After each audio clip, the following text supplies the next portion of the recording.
ए लड़की, कृष्णा सोबती की कहानी। ए लड़की, अंधेरा क्यों कर रखा है? बिजली पर कटौती। क्या सचमुच ऐसी नौबत आ गई है? अम्मी, घर की सारी बत्तियां जगी है, टेबल लैंप अलग से। तो क्या मैं ही रोशनी को अंधेरा कहने लगी हूँ? नहीं नहीं, अभी मेरे होश हवास दुरुस्त है।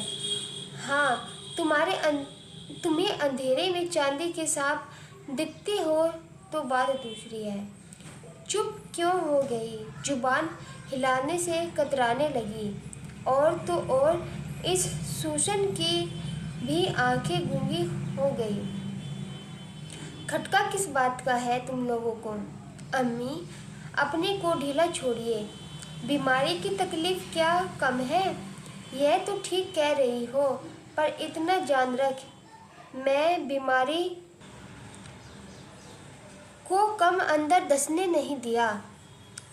अभी तक तो सब कुछ चाट जाती।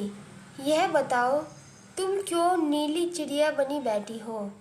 अम्मी, मेरी देहरी की साकल तो खुल चुकी। दरवाजे पर खटखट हुई नहीं कि मैं बाहर, मगर सुन लड़की, मैं मजबूती से अकड़ी हुई हूँ। रोग बीमारी मनुष्य के बड़े दुश्मन हैं। अपने तन मन तक की नज़दीकी चाक कर डालते हैं। देह की अपनी गंध तक बाकी नहीं। दवाइयाँ खून में घुल जाती है तो बदन डंठल हो जाता है। सिर पर जाने क्या चढ़ पड़ा है।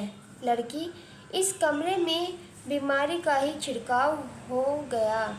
पुराना रख रखाव ही ओझल। धूप जला दूं? ना, तुम्हारी सूजत कहाँ चली गई? यह मरीज का कमरा है, पूजा घर थोड़े है। हाँ, गुलदान में गुलाब लगा सकती हो, सुगंध आती रहेगी। भला कहाँ देखे थे बड़े बड़े शुष्क गुलाब? याद नहीं आ रही। कई दिमाग पर भी तो पापड़ियाँ नहीं जम गई। ये फिक्र करने वाली बात नहीं। फूल तो आंखों के सामने आते ही रहते हैं। हर जगह याद ही रहे यह जरूरी नहीं। दवाओं ने अंदर खलबली मचा रखी है। मैं भ्रांत हो गई हूँ। पर यह बता लड़की, तुम में यह बदलाव कैसा? तुम्हारा हुंकारा पहले जैसा नहीं रहा। आवाज़ की चिकनाई गायब होती जा रही है। अम्मू, कुछ ठंडा आए पीने को? बात बदल दी ने? चलो, यह भी मंजूर है। कुछ भी दो जो तुम्हारे भंडार से निकले। मेरी बात सुन लड़की, रिश्ते अदल बदल हो गए हैं। बेटी होकर तुम मेरी माँ बनी हो और मैं, चल मुझे छोड़। वह जो मेरा मरीज है ना। कौन अम्मी? वही डॉक्टर। अम्मी हंसती है। मुझे अपनी बीमारी समझ में आ रही है, पर उसे नहीं। देहात्म का निस्तारा तो किसी न किसी बहाने होना ही। फोन बजता है। अम्मा चौंक कर, किसका फोन था? चाचा के यहाँ से था। खुलासा तो कर लड़की, मेरे के तुम्हारे चाचा छोटे चाचा थे। मेरे देवर ही ने मुझसे बात ही करवाई होती। अब वह तुम्हारे चाचा ज़्यादा हो गए और मेरे देवर कम। ऐसे बात करती हो जैसे वह मेरा पराया हो। अभी तो मैं जीती जागती हूँ। चाचा आपका हाल पूछ रहे थे। मेरी बीमारी की बात सबको बढ़ा चढ़ाकर तो नहीं बता रही है। मैं ब्याह कर आई तो छोटा सा था, 4-5 का रहा होगा। किसी नटखट लड़की ने मेरी गोद में बिठा दिया। आप शर्माई? मैं थी तो दुल्हन, पर वह तो बच्चा था, नन्हा सा मेरा देवर। बस मैंने सहलाकर चूम लिया। बड़ी मन भावन घड़ी थी वह। देख देख लड़कियां, बड़ी बूढ़िया हंस हंस गई। मेरी गोद सुवर्णों से भर गई, नारियल, बादाम, छुआरे। वैसे बूढ़े बीमारों का हालचाल पूछना हफ्ते में एक बार भी काफ़ी होता है। अभी मैं कुछ देर हूँ, मेहनत से कमाया हुआ जिस्म है, घुलते घुलते भी वक्त लगेगा। सुन रही हो ना? जी। लड़की, बूढ़ों के लिए न दिल में जगह रहती न घर में। मैंने तो पूरा कमरा घेर रखा है, बाद में फर्श बिछाकर अपना संगीत रख लेना। अम्मू, ऐसी बात क्यों, ऐसी बातों की क्या ज़रूरत है? कुछ नहीं, यूं ही फड़फड़ा रही हूँ। तुमने मेरा पिछला वक्त निभा दिया, अच्छा किया। माँ बनकर मैंने तुम्हें दूध पिलाना था और तुमने बेटी बनकर पीना था। लड़की, यह बंधन मेरे हाड़ मांस का नहीं, आत्मा का है। एक दूसरे से गुथा हुआ, पर री जाने क्यों तेरा मन का अलग जा पड़ा है। कहाँ जा रही हो? उठ क्यों रही हो?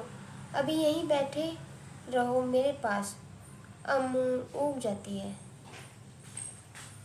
छोटी सी नींद से जागकर सो गई थी मैं।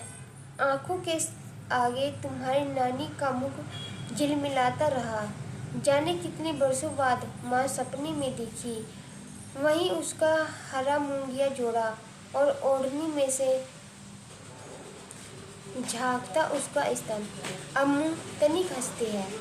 देख रही हूँ सपना, पर मन में यह है कि थोड़ा सा दूध और क्यों न पी लिया।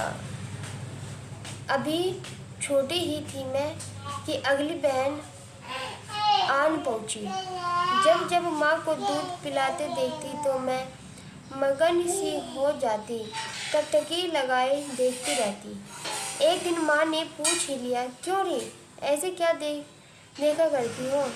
तुम छोटी थी तो तुम भी इसी तरह गोद में लेटकर मेरा दूध पिया करती थी। मैंने माँ से पूछा, एक बार और पी लूँ? लड़की, मेरी बात सुनकर माँ गुस्सा न हुई। ठुड्डी छूकर कहा, मुनिया, माँ का दूध एक बार छूट जाता है तो दोबारा मुँह नहीं लगता। अब यह तेरी छोटी बहन का हिस्सा है, इसका अरमान नहीं करते। यह कुदरत का नियम है, बड़ी होकर सब समझ जाओगी। लड़की, उस दिन की भी बात लगती है जब माँ बैठी छोटी बहन को दूध पिला रही थी। बच्चा हो गोद में तो समझो तीनों लोग एक मिस्री के कुंजे में। हाँ, माँ को खुराक खानी पड़ती है, बच्चा सब खींच लेता है। एकाएक लड़की को घूरकर, इस चमत्कार का तुम्हें क्या पता? इसकी जानकारी किताबों में नहीं मिलती। दीवार को देखते चले जाने से उन पर तस्वीरें नहीं खिंचती। ऐसा हो सकता तो जाने तुम क्या क्या न आँख लेती। न लड़की सेमल के पेड़ से भी कभी सेब उतरते होंगे। लड़की खींचकर उठ खड़ी होती है। मैं तुम्हें चुबा थोड़ी रही हूँ, सखी सहेलियाँ भी ऐसी बातें कर लेती है। मैं किसी से ऐसी बातें नहीं करती और न ही सुनती। कैसे सुनोगी? सब सपाट है, बीहड़। मुझे तो कुछ दिखता नहीं। क्या तुमने दिखता है? लड़की तमतमाई सी कमरे से बाहर हो जाती है। अम्मी अपने ख्यालों में, पहले इंसान बनाता है, जमा करता है, यह मेरा है, यह भी मेरा है। फिर धीरे धीरे मुट्ठी खुल जाती है, सब सरकने लगता है। देह तो एक वर्ण है, पहना तो इस लोक में चले आए, उतार दिया तो पर लोक दूसरों का, लोक अपना नहीं। जाने कितने नक्षत्र स्थित है इस ब्रह्मांड में, कोई जाने वालों का, कोई मरने वालों का और कोई हम जैसे बीमारों का। सुशन, मेरी बात सुन। यह बुढ़ापा आदमी की सारी शोभा खींच लेता है। जिस पर भी उतरे यह समय बहुत बुरा। फुसफुसाकर अपने ही से ऑपरेशन, डॉक्टर, दवापट्टी, इंजेक्शन, ग्लूकोज, ऑक्सीजन, डॉक्टर बनकर जिस्म को फरोल डाला। मार सैकड़ों सुइयां चुभो डाली। बदन में अब रह ही क्या गया, सिर्फ आवाज बाकी है। छत को देखते रहो या आंखें मूंदे अपने पिछवाड़े को। कभी तो ऐसा भासता है जो किन्हीं तहखानों में जा उतरी हो। पुरानी से पुरानी परछाई आंखों में घूम जाती है। सोचे तो व्यतीत से भी क्या डरना, अगन से पहले का धुआं है। कुदरत ने काया की जड़त तो 100 साल के लिए बना रखी है। गिरकर टांग न टूट जाती तो मैं अच्छी भली थी। सूसन दवा पिलाकर बत्ती हल्की करती है। अम्मी जी, थोड़ी नींद ले लीजिए। सूसन, तुमने मेरी बड़ी सेवा की है, कैसे उतारूंगी। कभी कभी तो अपने को गुनहगार समझने लगती हूँ। लड़की को अंदर झांकते देख, चले जाओ, आ जाओ, कुछ देर मेरे पास बैठो। सुनो, मैं झाड़ झंकार से गुजर रही हूँ। पहाड़ी पर देखती है न, जड़बेरी कांटेदार मेरे सिर में वहीं उग पड़ी है। अम्मी, नींद की गोलियों का असर है। लड़की, लगता है सूखे पत्तियों की रूखी बारिश हो रही है, पर नीली बरसात नहीं। लड़की, पहले माँ बाप उंगली पकड़ बच्चों को कदम भरना सिखाते हैं, फिर वही बूढ़े होकर अपने बच्चों के बच्चे बन जाते हैं। तुम्हारे बोझ को समझती हूँ। क्या बहुत थक गई हो? 2-4 दिन कहीं बाहर क्यों नहीं लगा आती? थकन नहीं अम्मू, जकड़न में जकड़ी हुई हूँ। लड़की, बीमारी का खौफ है। तुम्हारा भार तोल अच्छी तरह जानती हूँ। उत्साह और उदासी दोनों तुम्हें रास नहीं आते।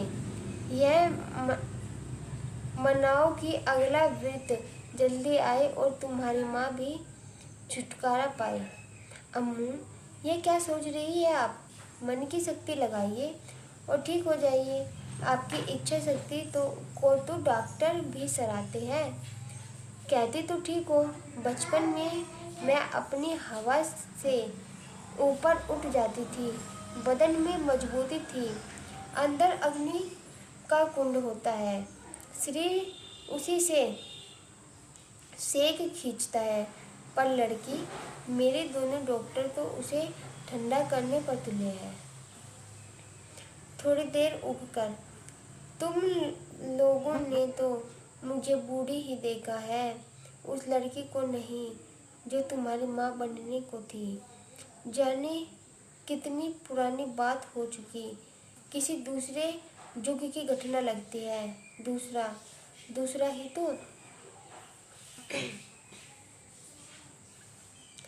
न आकाश समाप्त होता है, न धरती, सिर्फ पाम वालों की दौड़ शेष हो जाती है, एकाएक चौकस होकर।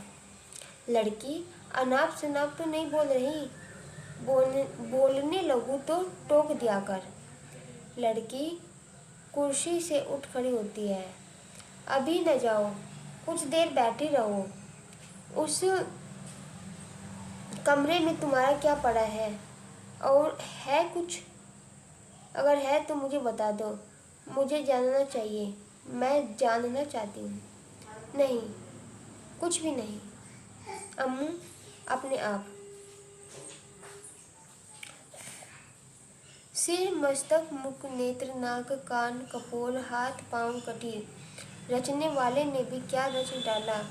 अंदर लगा दी पल छिन, वाली घड़ी, न एक सांस ज़्यादा और न एक कम।